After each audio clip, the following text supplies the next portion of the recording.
cognitive distortion that I want to talk about is all or nothing thinking. Sometimes it's called black and white thinking. It occurs when we look at things in all or nothing categories. I'm not talking about moral issues like to steal or not to steal. There's clearly a right and a wrong there.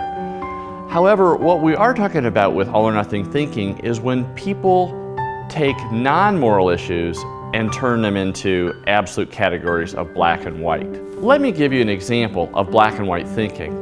Let's say a student gets a 95 on a test. Somebody that uses a lot of black and white thinking might look at that and think if they didn't get a 100, then they failed, and be inconsolable.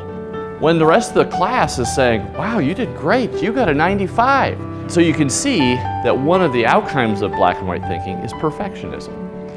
Another thing to realize is that probably the #1 reasons people aren't able to stick to New Year's resolutions or stick to a diet is all or nothing thinking. They're either doing it perfectly or they completely fall off the wagon.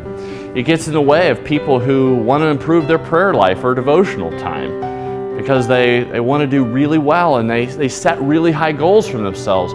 But as soon as something happens and they're not able to keep it, then they completely fall off. Addictions work this way as well. Either someone feels like they're all the way in recovery, or if they have some kind of slip or setback, then they completely fall off.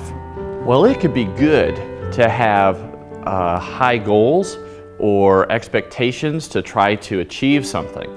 All or nothing thinking ends up working against us. The goal here is to shift what you're measuring. The perfectionist looks at it and says, either I did perfectly or I failed. But actually what we're trying to do is we're trying to measure progress, not perfection. We're trying to move in the direction of our goals and values. The fact is, some days you might have 10 things on your list and you only get 9 of them done. Is that a failure of a day? No, it wasn't. You got 9 things done. The goal is to keep moving forward. So in summary, all or nothing thinking looks like this. There's perfection, and anything below perfection is failure. So for the healthy thinker, we have goals and values that we're aiming for, and yeah, there's certainly a way to not be moving towards that. But you know what? If you're moving in the direction of your values, then that is the measure of your success.